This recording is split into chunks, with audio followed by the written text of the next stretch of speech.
now a man is saying Gaddafi has killed, Gaddafi is the one who killed our people. And it's just a long list of accusations against the leader. So it's really 40 years of bottled up grievances that are coming all out at the same time. Okay, Hoda, thank you very much indeed. In noisy circumstances there. Thank you very much. Appreciate it. Now, the Arab League says it could impose a no-fly zone over Libya if fighting continues. The group's Secretary-General says this action could be taken in coordination with the African Union. We'll continue consultations on the best way to protect and guarantee the safety and security of the Libyan people and that of the Arab nations. We will not remain idle in light of the bloodshed that the Libyan people are facing, and therefore we may resort to a no-fly zone, and the Arab League and African Union are cooperating in this regard.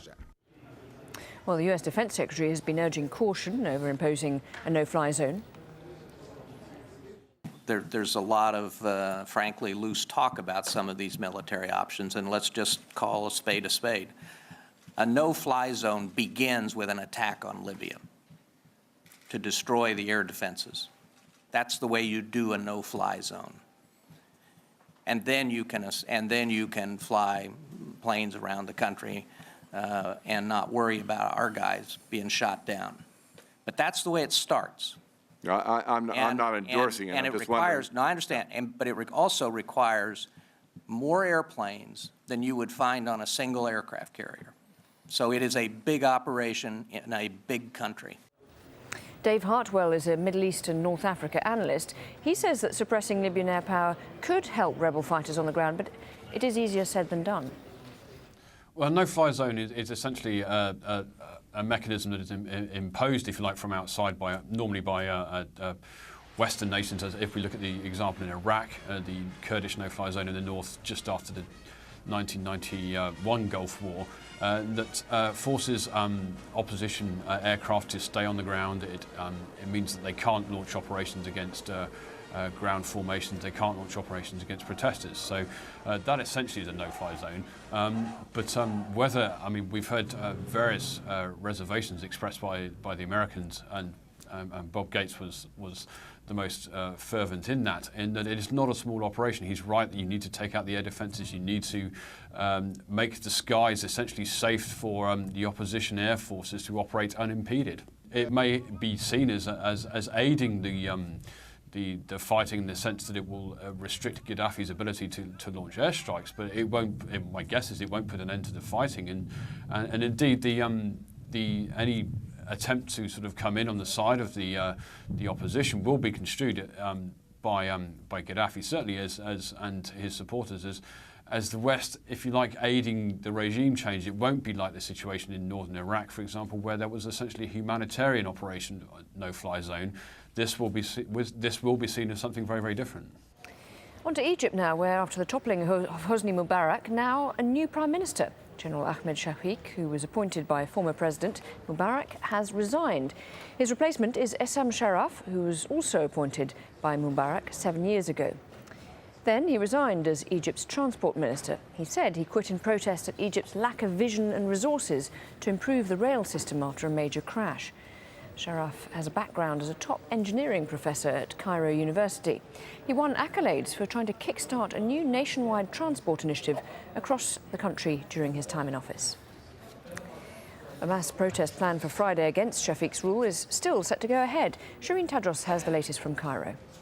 Well, youth and opposition groups here in Egypt have said that they're very happy with the appointment of Essam Sharaf. In fact, they say that he was their choice for the next prime minister and that they had told the Supreme Military Council that. So in many ways, Essam Sharaf is appearing to be the people's man, and he's gained that popularity over the past few years because he quit his post under Hosni Mubarak's government as transport minister because he didn't think that the state was taking transport issues seriously enough. enough. And he was one of the only ministers or former ministers at the time of the revolution to come out and say he was on the side of the people. In fact, there were even reports that he went down to Liberation Square and showed solidarity with the protesters. So it does seem that he is the people's choice for the Prime Minister. The former Prime Minister, Ahmed Shafik, a very unpopular man here in Egypt and seen to be someone who was really just an extension of the old regime. Now, the demonstrations that were planned for Friday to get rid of Ahmed Shafik, the former Prime Minister, are still going ahead, but the organisers say this will not be a protest, it won't be a sit-in, rather this was going to be a day of celebration. People can come to Liberation Square on Friday and celebrate the fact that Egyptian people have got one of their key demands met by the military. One other story from Egypt, an attempted jailbreak. At least 3 people were killed as riot police confronted inmates trying to escape from Damanhur prison north of Cairo. Another 10 were injured, including 2 men sentenced to life in prison for their role in the assassination of President Anwar Sadat. In northwestern Iraq, at least 9 people have been killed by a suicide bomber. Police say he was targeting Iraqi soldiers collecting their paychecks at a bank in the town of Haditha. German police say the man arrested after 2 US Air Force personnel were shot dead was born in Germany, but his family is from Kosovo. The airmen were attacked as their military coach arrived at Frankfurt Airport. In New Zealand, rescuers have officially given up hope of finding any more earthquake survivors. Officials say after 9 days, there's no chance of anyone surviving under the rubble in Christchurch. But the head of the fire service says his workers will use heavy machinery carefully just in case there's a miracle. 161 bodies have been recovered and more than 200 people are still listed as missing. In the next 15 minutes, we'll have the latest from Côte d'Ivoire, where security forces have shot dead 6 women who are marching in support of the president's rival.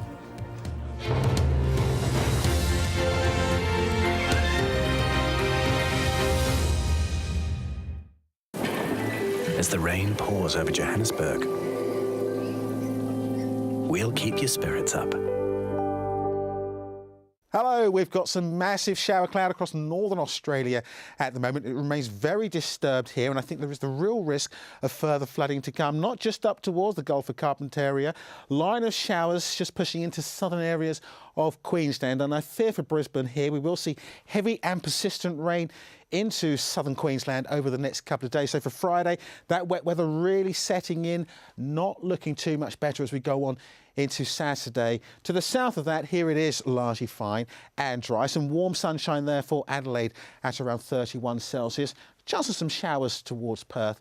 Temperatures here at around 30 degrees. Push further north into India. A lot of dry weather around, but we have got some snow just around the higher ground. Big line of cloud just coming across the higher ground of the Tibetan Plateau. Some lively showers too into Sri Lanka over the next day or so. May well affect the cricket. Southern parts of India maybe seeing a few showers, but in between, as I said, largely fine and dry. Temperatures typically getting up to around 32, 33 degrees Celsius.